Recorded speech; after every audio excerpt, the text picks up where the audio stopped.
Reprendre ce qu'a dit M. Mounir. Merci de votre compliment. C'est quand même incroyable que le chef de l'opposition en Égypte me fasse des compliments. Voilà quelque chose qui me fait chaud au cœur. Je suis ravi que vous ayez posé la question. Vous avez parlé d'injustice. C'est très facile d'utiliser des raisons d'injustice pour amener les gens à l'extrémisme. On le fait facilement. Dans tout ce que vous faites, il y a de l'injustice. Le problème est de savoir comment vous le dites et comment vous le gérez. Vous avez le satellite Al Jazeera qui couvre le monde arabe entier. C'est folie. Vous n'avez pas besoin d'imams qui prêchent dans les mosquées en Europe et au Moyen-Orient. Vous avez le cheikh Google qui marche très bien. Utilisez l'Internet. Et écrivez à chaque arabe du monde et expliquez-lui pourquoi il doit être un martyr et pourquoi il y a de l'injustice. Je pense que toutes les religions monothéistes demandent la paix, l'amour, la compassion, et non pas la tuerie et les massacres. Les religieux utilisent la religion de façon tronquée, utilisent Dieu pour servir leur sombre dessein et non pas pour faire avancer la religion.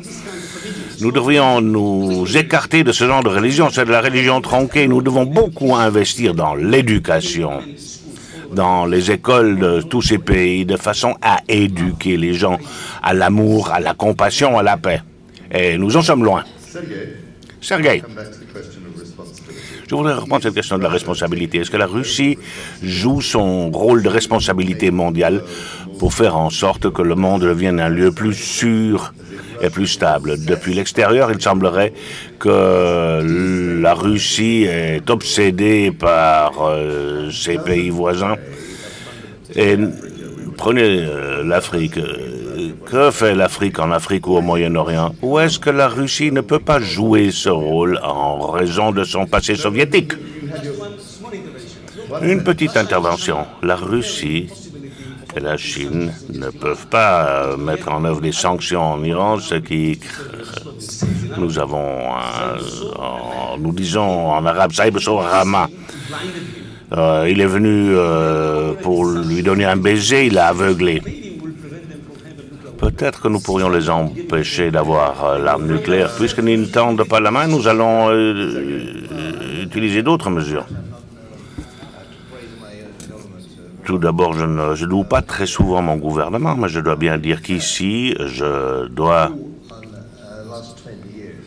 souscrire à ce qu'il fait. Qui, depuis 20 ans, a réussi à stopper un conflit après l'autre? La Russie, le Tadjikistan, à un prix élevé de vie humaine.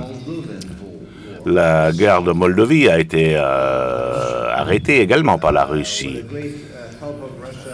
Grâce à l'aide de la Russie, la guerre entre l'Arménie et l'Azerbaïdjan a été arrêtée. Soit dit en passant, bien sûr, on ne serait pas d'accord. Je pense que Moldova s'est allé un peu loin, car le soutien de la Russie soutient les dissidents en Moldavie. C'est énorme. En fait, nous avons plusieurs fois offert de restaurer la Fédération de Moldova.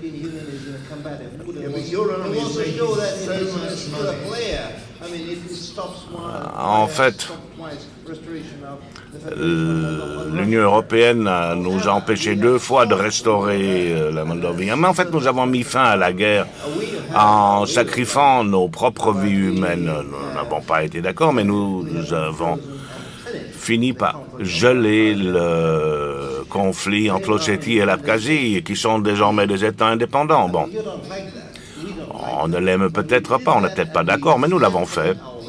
Et nous avons sacrifié nos vies et de l'argent pour mettre un terme à cette guerre. Et le Moyen-Orient. Nous y retournons, nous avons des ressources limitées, nous reviendrons en Afrique. Et soit dit en passant au niveau de la responsabilité globale, nous avons mis un terme à l'expansion de l'OTAN. Et là, je rappelle ce qu'a dit Pierre Lévy, qui avait dit, comme bien d'autres, que la situation en Europe ne posait aucun problème existentiel. La Russie estime que le développement de l'OTAN est une menace existentielle, ce qui signifie une guerre au cœur même de l'Europe. Nous avons mis un point final. Si ce n'est pas une attitude responsable, qu'est-ce que c'est une attitude responsable? Une attitude responsable est une obsession vis-à-vis de la construction en oubliant les intérêts du reste du monde. Nous serons prêts si d'autres sont prêts à utiliser nos forces dans la mesure où nous nous allions aux États-Unis pour imposer la paix en Israël et en Palestine s'ils ne sont pas à même de le faire eux-mêmes. Je crois que ce sera là absolument nécessaire dans le meilleur des mondes, étant donné que l'Israël et la Palestine sont une menace absolue. Si vous empêchiez la Russie de vendre des missiles à l'Iran, ce serait déjà une bonne chose. Nous avons déjà arrêté cette vente depuis pas mal de temps, du moins pour l'instant.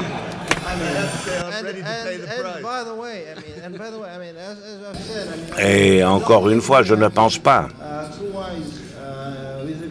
que nous avons fait preuve de sagesse vis-à-vis de l'Iran. Mais nous ne voulons pas être sacrifiés sur l'autel de l'Europe qui veut montrer qu'ils sont quelqu'un et qui jouent avec des cartes pipées. Si nous sommes contre l'Iran, nous sommes contre l'Iran nucléaire. Nous serions les premiers à en partir. Non, merci. C'est un comportement responsable. C'est pourquoi la politique de la Russie est tellement illogique. Non, la Russie sert ses intérêts. Je passe à Dominique pour restaurer la paix. La paix entre les Russes et les Britanniques. Et les Britanniques. Les deux vieux empires qui ne savent pas qu'ils ont perdu leurs empires. Je voudrais revenir sur deux choses. La première, rebondir sur la question de Bertrand Collomb, local, global, et intégrer une réaction aux commentaires de Pierre Lévy. Je pense qu'il y a deux problèmes qu'il faut distinguer. Il y a la volonté politique et il y a la compréhension culturelle. Un des problèmes majeurs que nous avons en tant qu'Occidentaux en Afghanistan, au Pakistan ou ailleurs, c'est qu'en fait nous ne comprenons pas de l'intérieur la nature des enjeux. Nous évoluons constamment avec des visions stratégiques différentes, mais qui traduisent une même incompréhension profonde. Le temps des officiers coloniaux est terminé. Le temps des acteurs régionaux n'est pas encore arrivé. Et nous nous trouvons au milieu du gué. C'est ça qui est particulièrement difficile. Mais si je suis un peu pessimiste sur les États-Unis, c'est que, ayant passé les 6 derniers mois aux États-Unis précisément, ayant rencontré certains de mes étudiants qui étaient en Afghanistan ou au Pakistan, je voyais bien qu'ils étaient eux-mêmes perdus, et ils le disaient. Nous ne comprenons pas. Alors ils allaient vers des solutions alternatives, ils disaient, mais les acheter, ça coûte moins cher que de les combattre.